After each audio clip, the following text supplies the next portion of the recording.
Hi, everybody. Thanks for tuning in to the Coaching Call podcast.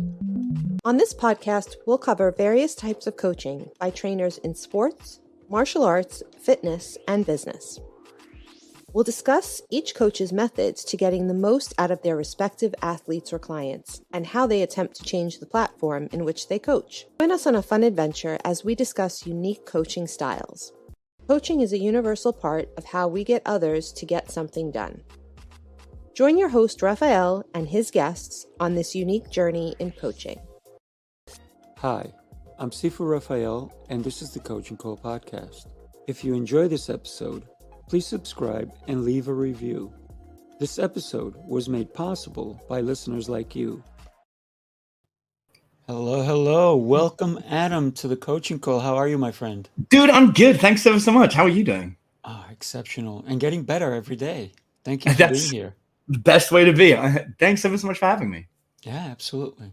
My gosh, we're going to really get into business concepts, right? You have really revolutionized the way people do business. I love what you're doing.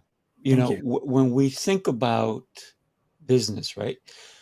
We're going to talk, and you're going to talk about, and you're going to teach me and everybody else about how systems beat salaries.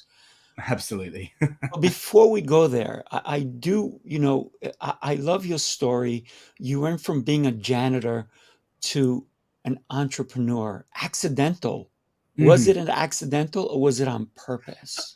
No, it was absolutely an accident. What happened was I was a janitor. I was 26 years old, just kind of like, kicking around in life, not really doing anything.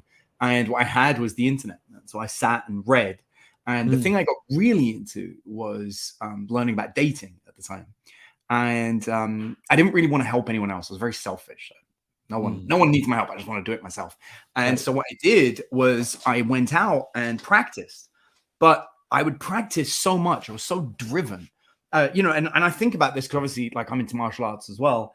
I think about this like you think about like an old, martial arts master who just trains for 8 hours a day in public. And everyone's watching this guy every day for 2 years. Because that's what I did. I stood on the same corner for 2 years and spoke to everyone.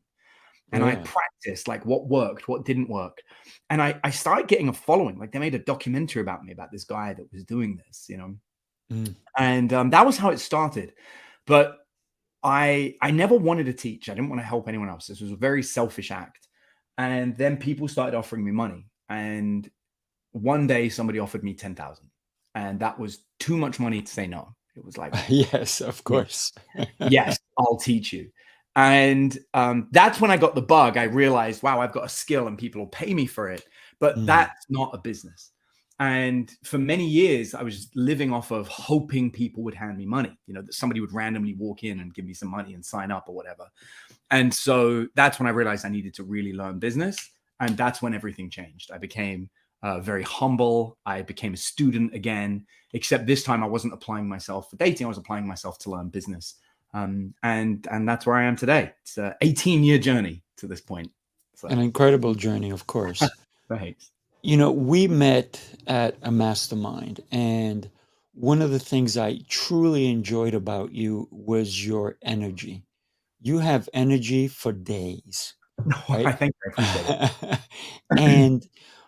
But also, one of the things that really resonated with me and everyone who was there to listen to your words of wisdom was your stories, because it was your stories that captured the attention of everyone present. Thank you. Without those stories, without you bringing your true life, what happened to you, how you did things, how you changed things, without those, how well could you have communicated with us? Yeah, I mean, it's almost impossible, especially for me, because I'm a real world experience person. So, in fact, I just graduated. I got my degree like last week. So congratulations. Thanks. Yeah, I just got my degree last week. So I am now officially going through the route to get all my credentials. So I'm actually going to go all the way through and get a doctorate. But nice. I'm doing that retroactively. I've already made the millions and become successful. Right. But that has come from sharing stories of what I've actually done. And for one of our companies this week, we have a promotion, and in our company, it's always the same. What have we done? How can we use what we've done to promote something? So I imagine if I owned a martial arts school, I would use every victory of every student as a promotion. So it wouldn't just be shared internally. It would be, hey, one of our students just won this tournament. We're going to show you what techniques we use to help them win that. Come along to a free training in our studio this week if you'd like to learn what skills they develop to be able to do this. And that's how we do things. So we tell the story of a real life success, and then we use that as a promotion. Yeah, and that's exactly how we use it in my martial arts school. Like, it doesn't have to be a tournament. It could be a 5-year-old who just got their belt.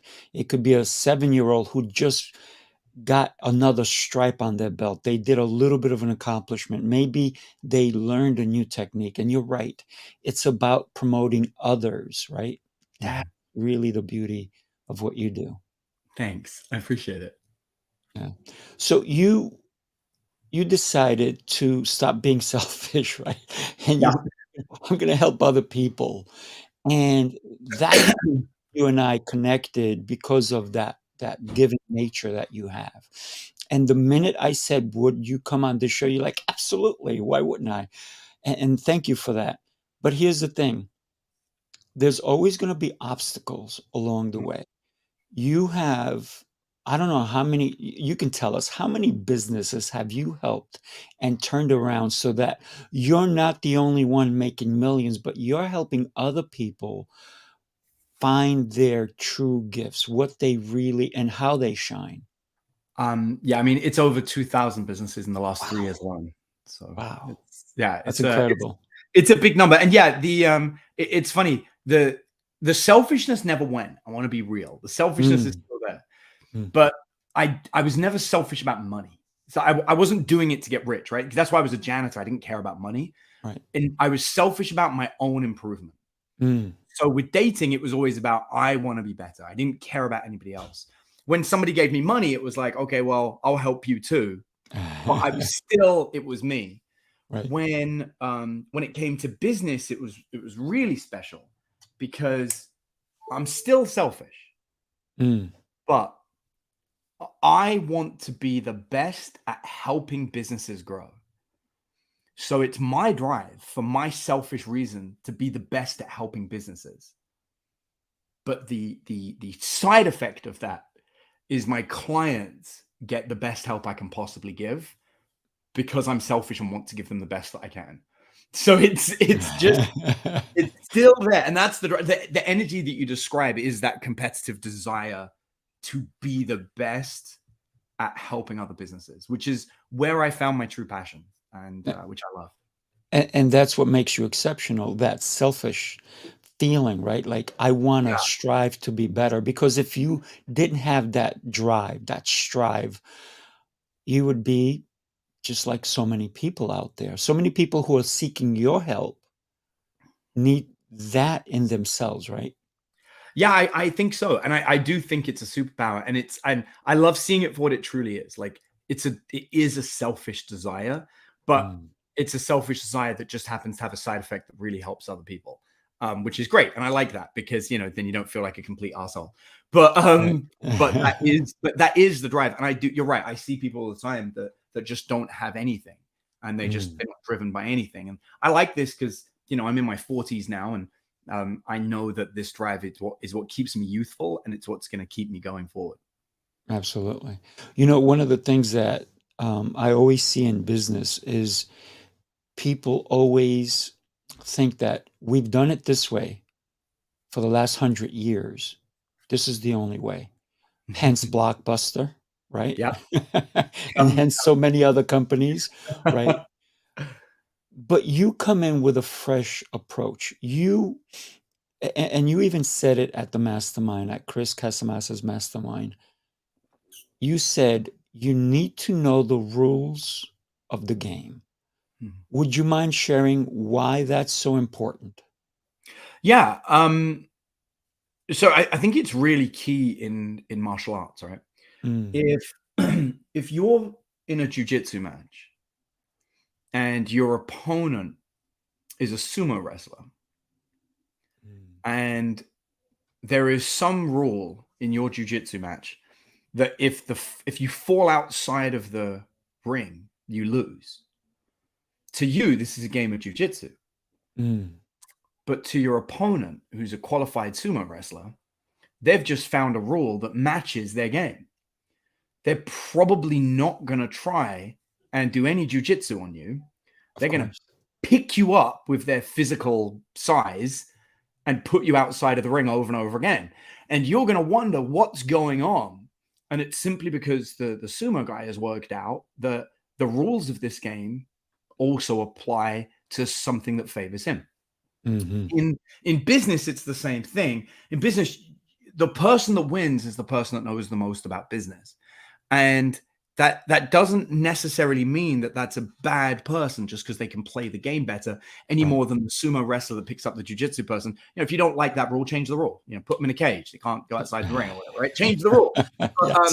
But in business, the rules are always changing because the government's changing the rules. The financial state is changing. The social status is changing. And the person that knows the rules better than anybody else tends to win. And I wanted to know the rules better than anyone else. And so I spend a lot of my time learning the rules. Yeah. You know, one of the things, and you're successful because you know the rules and you're teaching other people the rules. And sometimes you have gone into a business and you told us about your son's, store that was going out of business, and you didn't fully know the rules until you got there. And then you said, I'm going to learn the rules, right? So how important is it for someone if they're looking for a new business, maybe they're working somewhere and they're like, I want to go in business for myself, whatever business it is, whether they're going to make a pizzeria or they're going to have a bagel shop or they're going to open up a tire store, whatever type of business, how important is it for them to maybe even work in that business or frequent that business enough for them to learn the rules and then later on study the rules? And I know this sounds crazy, but I've never worked a day inside my game store. I own a game store. It does $500,000 a year. It bought $1 million property. I don't even know the security code to get inside the store. I literally just sent a staff member to the store to grab something from my kid. And I was like, hey, just walk in there and say, this is what you want. Tell them it's for me and you won't pay anything. You don't need to spend the day working in the business. As crazy as it sounds. Right. It does sound crazy. Yeah. But you do need to understand the business. So I did spend my first week of owning the store, sitting in the store, listening to the staff. And what I do is I ask questions. Why do we do it that way? Why is it done like this? What would happen if? And I ask the staff these questions. And if I get the answer, we've always done it that way, I know that's a really bad answer to your point earlier. Right. And I look for a very illogical reason. And sometimes the reason's just like when we first bought the store, there were all these ugly posters everywhere. And I said, why do we have the posters? And they go, well, they send them to us. I was like, but why do we use them? Do they help sales? Oh, no, well, they send them to us. I'm like, tell them we don't want them anymore. And they're like, why? I was like, they're ugly. Let's switch to digital. Let's put TVs up everywhere and we'll use digital posters instead. It's cleaner. It looks better.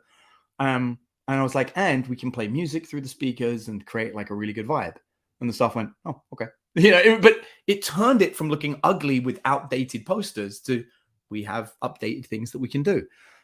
Likewise, my new manager just sent me a message. He goes, oh, we just inherited a sales rack. It was completely free. And I was like, get it out of the store.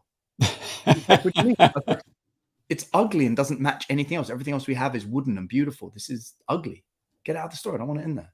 Yeah. And he goes, but I was like, unless you give me a really good reason, like this sales rack is some magical rack or, like get rid of it. Yeah.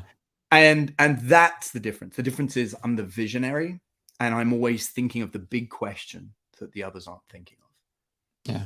So the person that sent the rack, they were looking out for themselves. They were not looking out for your store, right? Yeah, they just wanted to get rid of a rack. And my manager was like, this is cool. We got something for free. Yeah. And I'm like, but we don't live in a world where we need things for free. So I don't want to be a trash storage. We spent a year getting rid of all the old ugly stuff. We're not going to now re-inherit it item by item. Get rid of it.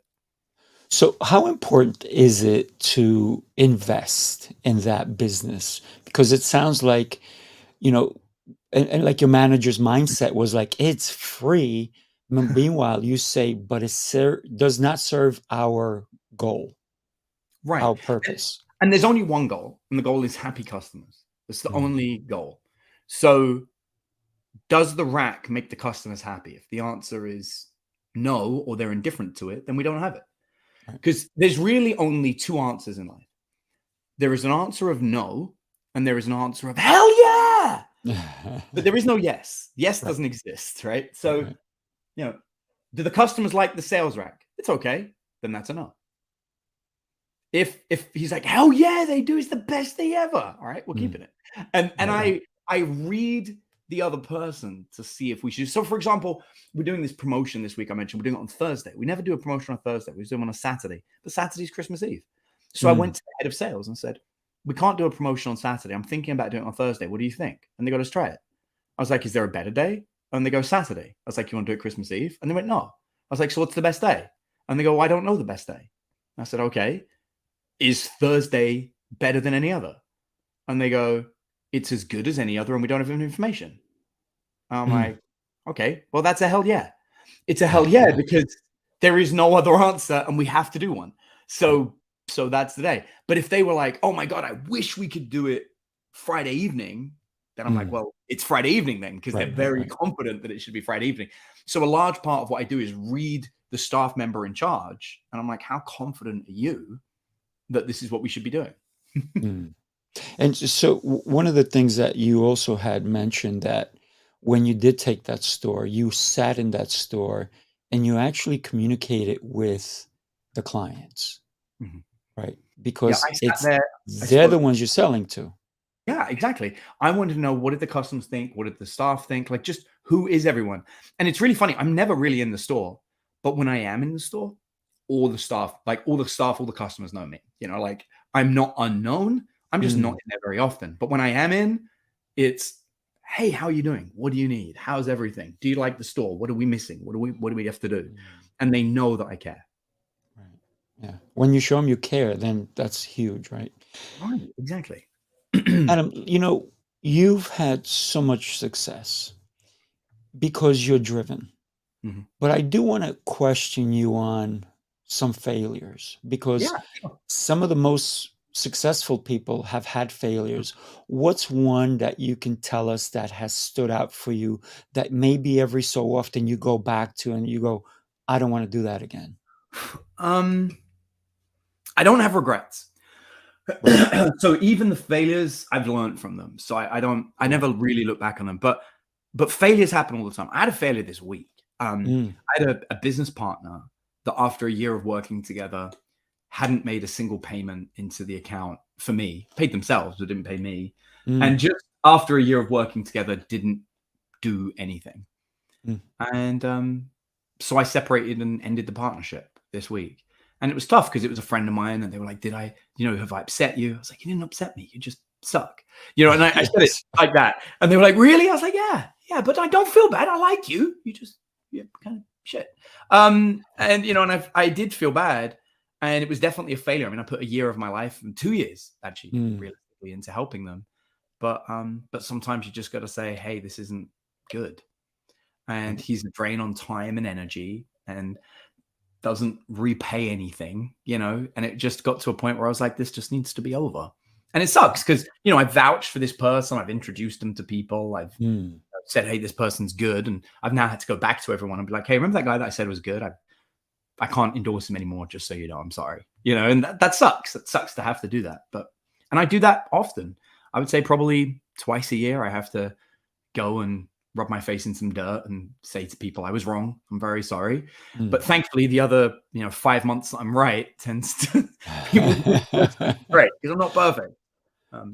So what would you say you took away from that experience, because you said you wasted 2 years, right? And then literally 1 year when he did nothing.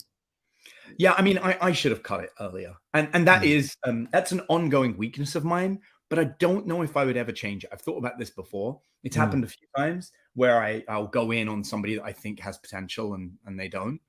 But I still like seeing the best in people. So, so I like to think I'm not going to stop doing that. Yeah, yeah. So knowing the rules of the game, knowing the rules of business, how does that transfer when we include family? What if we have a family member that works for us? Maybe it's an aunt, an uncle, a brother, a cousin, someone like that, and they fall short. Yeah, I mean, I'm probably the worst person to talk about family because I Mm. suck at family. My and this is just being very, very real. My my family has not been the best to me. I grew up in an abusive household. Mm. It never got better as I got older. And because of that, I've always just been distant from my own family. And I've got my own kids and my own family, which I love. I've got 5 children, and I like to think that I would do anything for them. Mhm. But you never know. Family's probably my biggest weakness, like being very real. I do my best for my kids. I think I'm a good dad. We homeschool and I'm in their life every day, and I put a lot of time, and they travel with me on trips, and Nice. I do everything I can, but you never know if you're doing it right. So So with that in mind, and I want to come back to that because you shared a story with us. It was really great. But when you are taking over a new company or you're helping someone and they have a staff, and mhm. maybe some of the staff is a family member who's either on board or not necessarily, and they're just dead weight. Yeah. How do you handle helping someone realize that this is, even though it's family, it's still business? Yeah, I mean, it's tough. Like I always tell people, business isn't family. Mhm. Business is an exclusive club. And we're not family here, we're an exclusive club. And as long as you follow the club rules and as long as you put in the work, you're in. You're part of the clan. The Right. minute you break the rules, the minute you do something wrong, you're out, and that's just how it is. And as much as that sucks, Yeah. that's probably the best way to be, or at least the best way I found. So Yeah. Yeah. I like the clan or the tribe part, mhm. because it does separate, right? Because if you see like the old movies where somebody gets ousted from the tribe, right? They have to go live outside outside the walls because they Right. did not keep up with what was going on. Yeah, they didn't play it correctly, and so that's just how it is. It's not family. Family supposedly forgives you no matter what happens, right? And that's not how, at least that's not how we do things there. So Mhm, mhm. So going back to you being a great dad, I remember the story you told us about the floor is lava. Tell yeah. us, oh my God, that was an amazing story. I loved it. I'd love for you to share it if you don't mind. Yeah, so I'm always thinking about visual experiences for my children. I want them to have moments like, wow. And so I know they like playing the floor is lava. And so I went online and I found a bunch of lava carpets. And so I covered my living room floor in lava carpets or rugs. And then I bought a bunch of foam stepping stones and Mm. covered the floor with stepping stones as well, about 12 inches apart. And then I start screaming at the top of my lungs. I've got a video of it, and I'm like, hey, hey, hey, guys, quick, come see, come see. And my 5 kids are in there, and whoa, Dad, the floor's lava. I was like, the floor is lava. And they had a whole day of like the entire floor covered in lava and moving around with stepping stones. And that's the kind of stuff I like doing for my children is creating these moments. Like one time I bought them all Nerf guns, and I was like, you never know when a Nerf attack's going to happen. And then of course ambushed them repeatedly with Nerf guns. We actually, for Christmas one time, I bought them giant foam Lego blocks, like giant, Mm. oversized, and I locked them in their room with a giant Lego wall. And that was how they got their Lego present. So on Christmas Day, they opened the door and there was a wall. And they had to like break through the wall physically by jumping through it. And so I try to do these moments for them, you know. So they got one this Christmas coming up. There are these little toys. They're called Aikido. If you haven't seen them, it's like it's kind of like Thumb Wars, but they're little toys. And when they hit each other, they decapitate and their guts come out. And oh my gosh. Yeah, and it's cool because they're like two little figures, and you get like a little thumbstick that controls them. So it's kind of like a plastic thumb war, I suppose.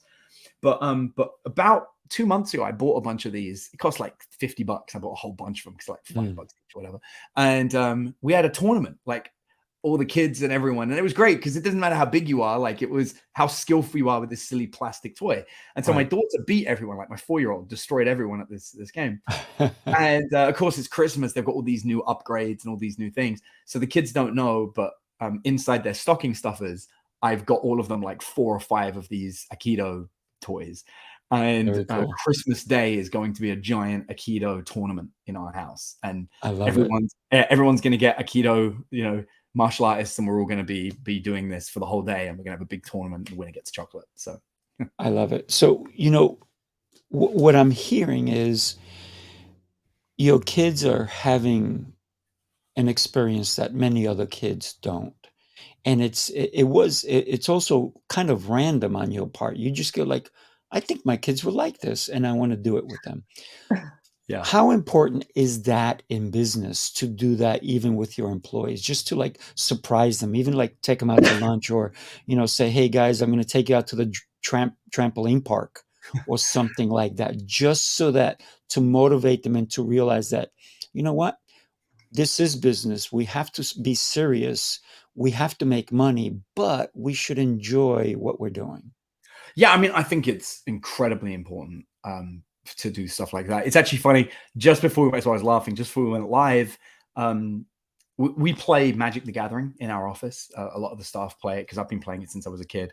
And one of my staff members is really intelligent, but he keeps losing because he doesn't have the best cards. And he doesn't have, you know, a lot of money. We pay him well, but you know, there are priorities in life, and he's told me a few times his priority is not dropping, you know, $1,000 on a bunch of cardboard cards, but of course leads to frustration because he loses often. So I understand.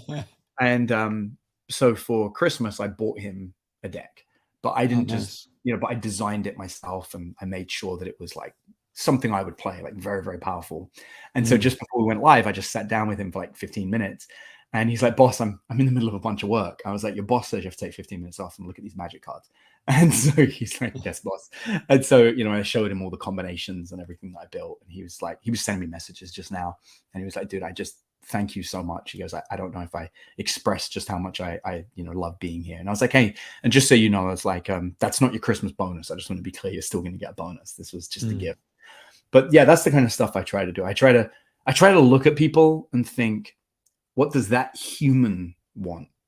What will mean something to them? And that's what I try to do.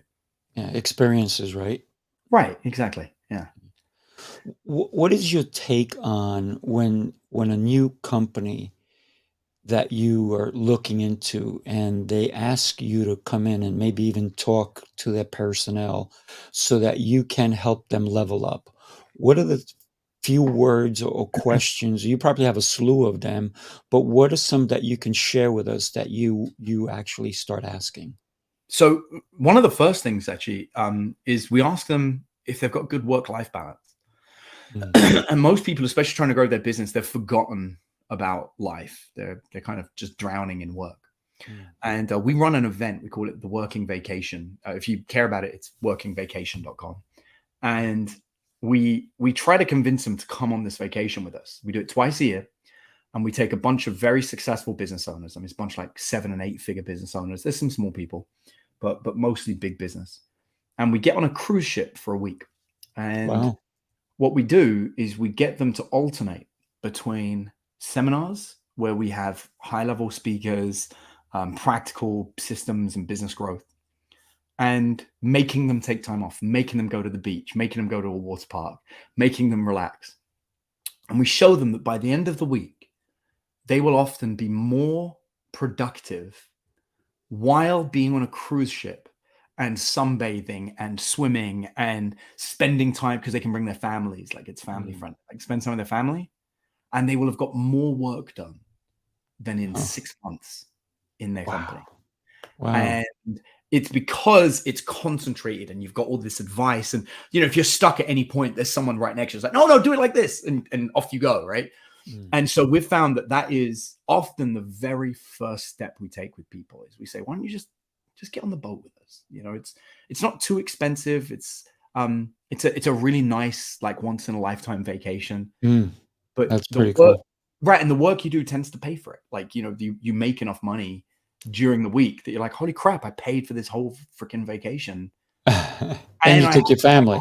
Right, exactly. It's like I took my family, I took time off, I hung out with my kids or my spouse, and I made a whole bunch of money. And it's just a really good way that we show them the power of systems and the power of finding that good work-life balance. That's awesome. Typically what we do. Yeah. You called it working vacations or vacation? Workingvacation.com. Okay, I'm going to put that up on the screen so anybody who's interested. They're literally overhauling the website right now. It just occurred to me as I said it. I was like, oh, I wonder if it's so it's up on the screen, workingvacations.com. Yeah. So when you think that you can do something like that, right? Because you're able to spend time. You know, to me, you just talked about two things in the same instance of actually three: vacation, family time, and business. Yeah. That's huge. But I'm also thinking a fourth. It's a mastermind because you're going there with, you said, no, do it like this. It's going to help you. So it's also like a mastermind, isn't it? Absolutely. Yeah, absolutely. We usually rent out the third deck of the boat and turn it into a like workshop seminar area. So it's pretty cool. We ended up renting out the jazz room the last time because somebody else had the third deck, which was still great. We had like this music ensemble in the background that we didn't touch, but it was cool. That's pretty cool. Yeah. So, but I like it because it does show people what it actually takes to be successful. And often what it takes is easing back on the gas. When you think about doing that, something like that, how much energy does it take for you to even pull something off like that? For me, it's a week of work. For other people, probably a lot longer, but we follow, our SMART blueprint system. So the SMART blueprint is kind of what we give people on the working vacation, where it's just a bunch of systems that we know make money. And so we'll follow those processes all the time to be able to get the results that we want. Very cool. Very cool. So is there a limit as to how many people someone can bring on that vacation? No, not really. There's some practical limits, but beyond that, not really, no. So do you recommend somebody bring some of their staff? Oh, yeah, totally. I've got one guy, he's actually bringing 3 staff members with him. That's awesome. So what I'm looking at and I'm listening to is you can bring your family or you can bring your staff and you can make a bigger connection with your staff so that you're more productive along the way. So I'm thinking this is a true business trip, isn't it? Yeah, this is a real opportunity for team building, opportunity to connect with others. I mean, it's a big thing. I mean, we do breakfast in the morning and we sit and we theorize business stuff. And then at night we sit in the hot tub and we do a lot of futurism. We talk about like, what's the future hold for the world?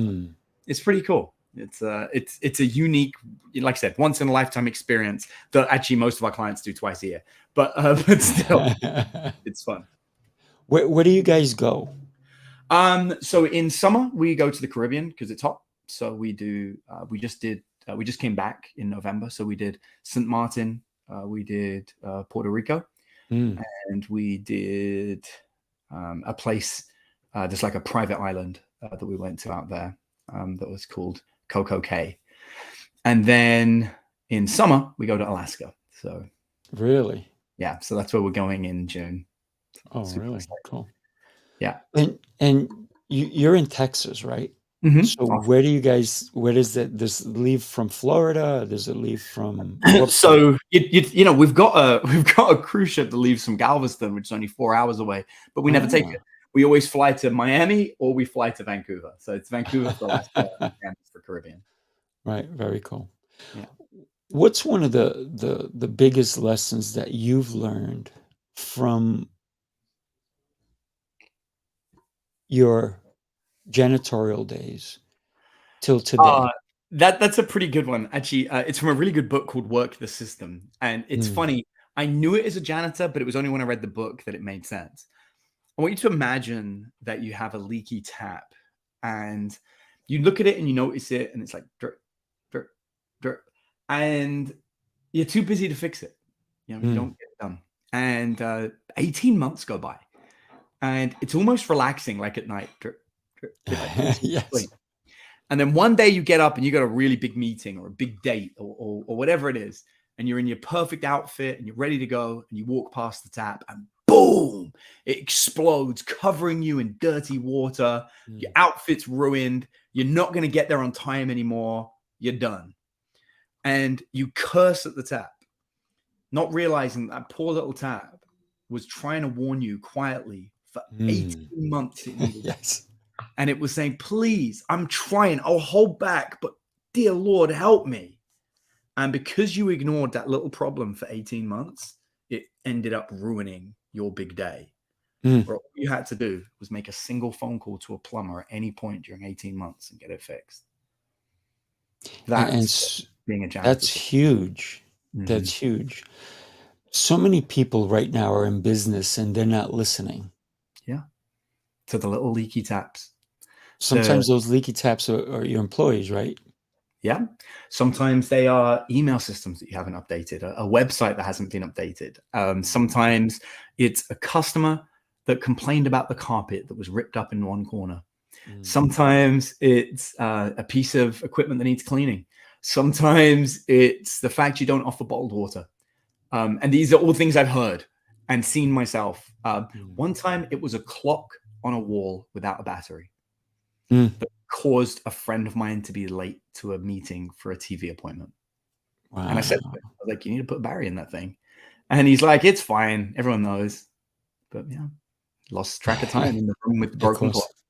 Well, at least that clock was right twice a day. Right, exactly. Unfortunately, he just didn't know when that was. What are some of and let's talk about, when we said we're going to talk about how systems beat salaries. Talk to us about that and how we can wrap our head around that, because a lot of people don't really understand how a system is so important. Yeah, so to give you an example, we're really good at email marketing. And I've been sick for the last 10 days, so I haven't been looking at our email marketing. And today I came to work to find out that 3 emails went out and had no results. And normally we make money every time we send an email. So I looked at the emails and they looked like they followed our systems, but they didn't. And there were contextual things missing that are very important when you write marketing emails. And so I gave a big lecture today to my whole team about what we do as a company and why the lesson behind the email is so important. And what was fascinating is there is no salary without a system. It's what it comes down to. And everyone I pay money to, everyone I pay a salary to, if they're not following a system, I can't guarantee I'll get results.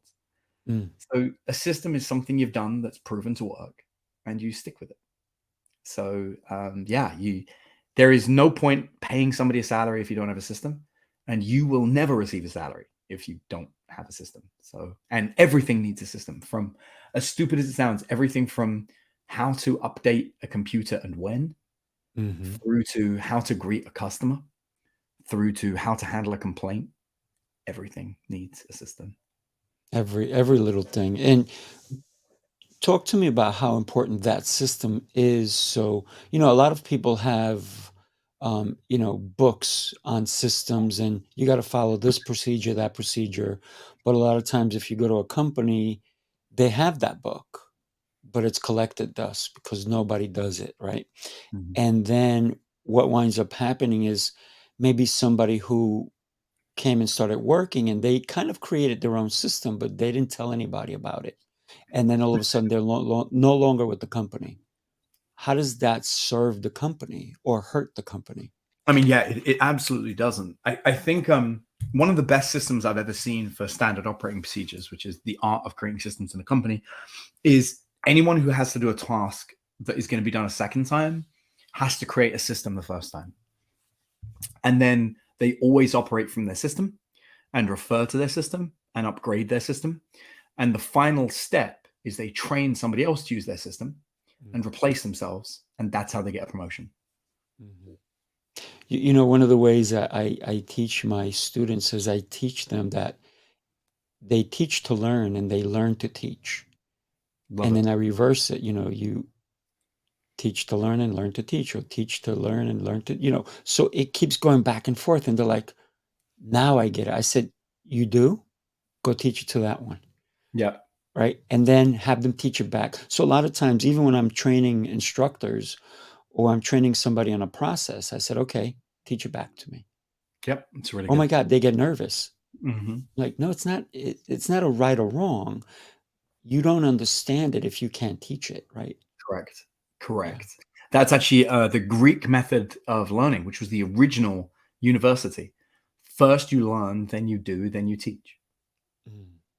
That's where we sit around the campfires and we tell stories, right? 100%. And then all of a sudden you know you did that when you were a boy, and then later on when you're an adult, you're telling that same story that you heard, right? Exactly. But now it's got its own flavor. Mm-hmm. Because you may have changed the story, right? To maybe to deliver it to a different audience. Maybe it's no longer little boys or little girls listening to the story. You may be telling that same story to adults, right? Right, but you've tweaked it so that they can hear it better. Mm-hmm. So your delivery and the message has to be congruent to your audience, right? 100%. Yeah. Talk to me about you took a store that was basically falling apart. It was losing $1,000. What is it? A week, a month? What was A it? month, yeah, 1,000 a month. And you took that store and you turned it into $500,000 a year. Mm-hmm. And most people are struggling to keep their doors open. And you said earlier, I don't even know the code for the store. Meanwhile, Correct. you own that store, right? Yeah. But it's because of your systems, right? It's because of the systems. Yeah. But I mean, there are key components, right? Like one of the first things I did is I found a guy who was running a successful game store in Vegas. And I said to him, do you own the store? And he said, no. And I was like, okay, what do you get paid? And he told me. And I said, okay, what would it take to get you to move to Texas? And, he wanted to buy a house with a bigger plot of land.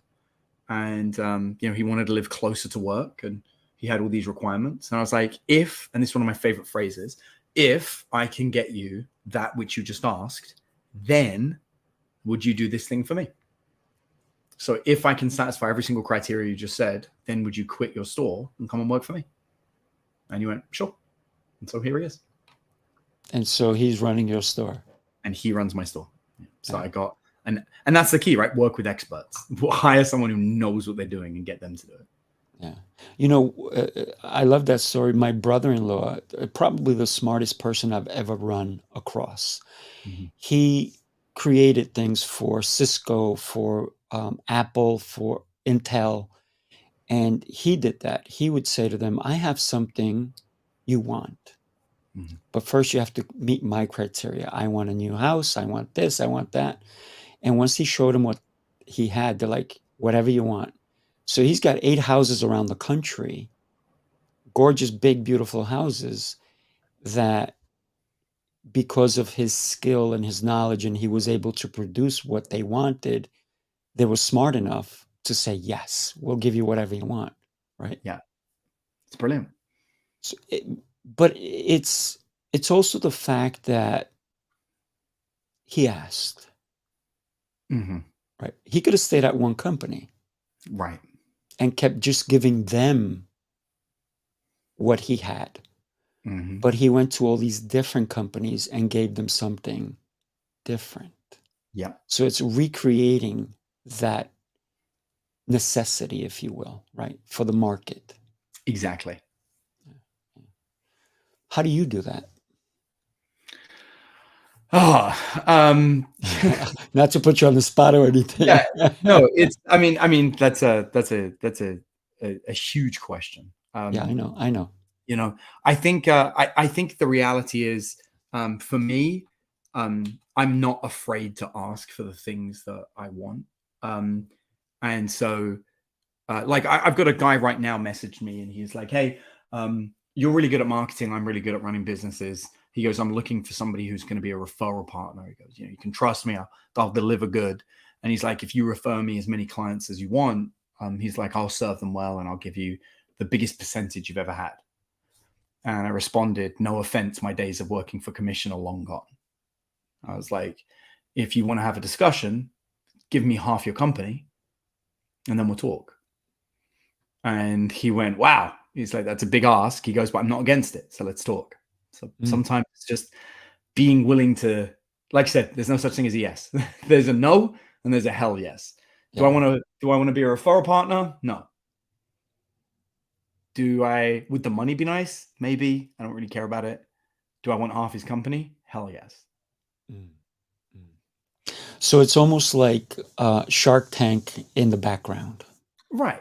Exactly. Yeah. Right. I know what I want. And if you don't want to give it to me, that's fine. You don't have to. Mm-hmm. But I'm going to get what I want, or we're going to not work together.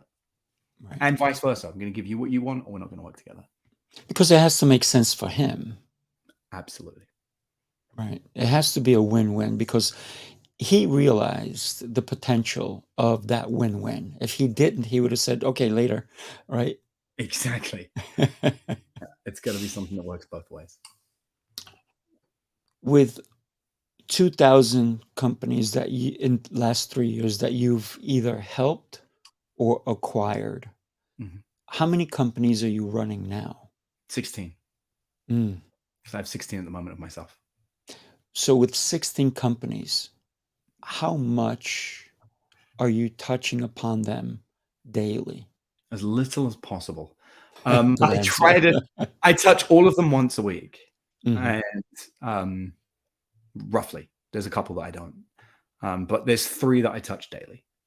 The 3 big ones. The ones that you have a passion for. No, the one I have a passion for, I don't touch at all. That's Really? actually, yeah, the 3 biggest. It's a financial decision. The biggest ones demand the most of my attention, so they get it. The ones I'm most passionate about are often the smallest ones. Really? Okay. So they get the Because they're least. not making that much money. It's passion. Right. And they would draw too much time from me because I want to do it. So they get none. Or So minimum.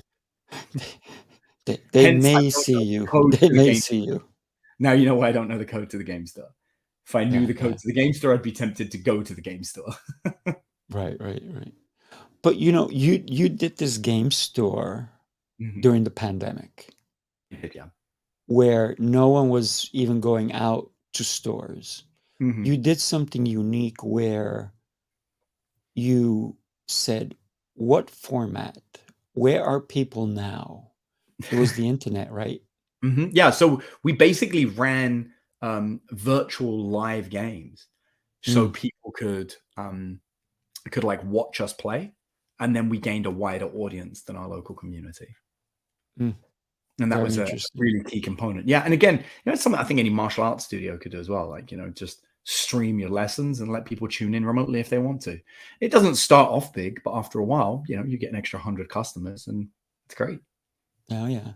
I mean, I did that during the pandemic. I mean, we were closed on Monday. I emailed that evening my whole entire memberships, and I told them, guys, take the day off tomorrow. On Wednesday, we're back with seven classes a day, 5 days a week. So next, I have coming up, I'm going to be talking to a gentleman who, during the pandemic, also created something for companies where they can play games. Lovely. with each other. So it's a virtual game. I don't know exactly because I have to talk to him, but Mhm. it sounds really interesting where, you know, people are working, but they need that 10-15 minute break, but they still need to be engaged. And so he made it, I'm gathering here, where they were playing games during the company time, but they were playing games that made sense to keep the company engaged. Yeah, Really makes sense. interesting, right? Yeah, I love that. And I think what's cool about the pandemic is a lot of people got very smart about ways of making it happen. Mhm. But the problem is a lot of them stopped afterwards. Keeping Yeah. that virtual going is the key to be able Mhm. to expand beyond your location, in my Yeah, opinion. absolutely. I still have Zoom classes. I have a live person, but I still have, believe it or not, I still have people who haven't left their house. Wow, that's awesome. And because of me, they're still able to train. That's awesome. It's not awesome that they're not leaving the house. I mean, I think they Well, no, should it's leave. awesome that you keep training, Right. right? That they Yeah, can still keep doing it. That's great. yeah, yeah.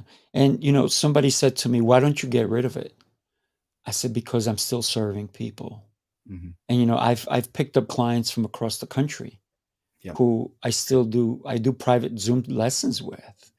And the reason I do it is not the money is nothing. I get paid nothing for it, but it's because the passion. And Mm. sometimes I got to go, am I going to, somebody else just requested me, just actually yesterday, somebody said, "Hey, how much is I was like, I don't know if I want to take another client on because it does require that one thing that we don't have much of. We only have 24 hours, right? Right. And how much can we share that? Listen, sometimes I feel like I'm working 36 hours in a 24-hour period, right? So how much can we squeeze into it? Yep. How Yeah, much I do mean, you how much do you squeeze into with 16 companies? I know you're putting your energy into 3. The other ones are running themselves because you've put the systems in. But I'm even pretty with those smart with 3, my time. mm, I do officially 8 hours a day. There are some days I do more, but it's because I want to. mm, Um, and there are some days I do less. I'm blessed that I took 10 days off for being sick and my companies kept running. yeah, yeah. That's what you You, want. I know your time is limited. Thank you so much again for being here with me. I just want to share with you, and you just talked about being off for 10 days. I saw a very funny thing I thought I'd share with you because I know you like to have a good time and like For some sure. humor. I saw a funny thing, I don't remember where. It was where somebody said, "Hey, I'm overstressed. I have, my kids are calling on me, my work is calling on me." And I said, "You know what I did? I went to the doctor and the doctor gave me COVID. So now I can rest. My kids can't come near me. So they made a spoof on getting COVID so that they can rest. They needed some time off. But we shouldn't do that. We shouldn't have to be sick to take the time off, right?" Yeah, no, gosh, no. You should just remember to take time off. That's why for us, the working vacation is so important because it shows you how to be highly productive while actually taking time off. Yeah, definitely. Working vacations. It's right there, you guys, workingvacations.com. I don't know. I think one day I do like taking vacations. I've never done a working vacations. I might have to join you one day. I mean, dude, it's awesome. Yeah, check it out. We'd love to have you. Yeah, it'd be fun. It'd be fun. Excellent. And you have an amazing place in Texas where you literally have a campground, don't you? Yeah, we do. We have 43 acres. So it's pretty cool. Wow. And then now I know you're not mowing the lawn. No, we have cows. And that's the best part Beautiful. about it. The cows keep the lawn down. That's excellent. And so here's the thing. Who takes care of the cows? We have a farmhand that does it. See that? Yeah, I don't With even all I don't and know you the guys probably get fresh milk, right? not from those. They're meat cows, so Oh, no okay. milk. Those are But I got you. you get fresh eggs. Fresh eggs. Fresh eggs are always good. Yeah. Adam, thank you so much again for being here and sharing your knowledge with all of us. Really appreciate it. You taught me a ton today. I appreciate you, my friend. Dude, thank you so much for having me. I appreciate it. Thank you. All right. Pleasure. Enjoy. Have a great day. You too. Bye. Bye-bye.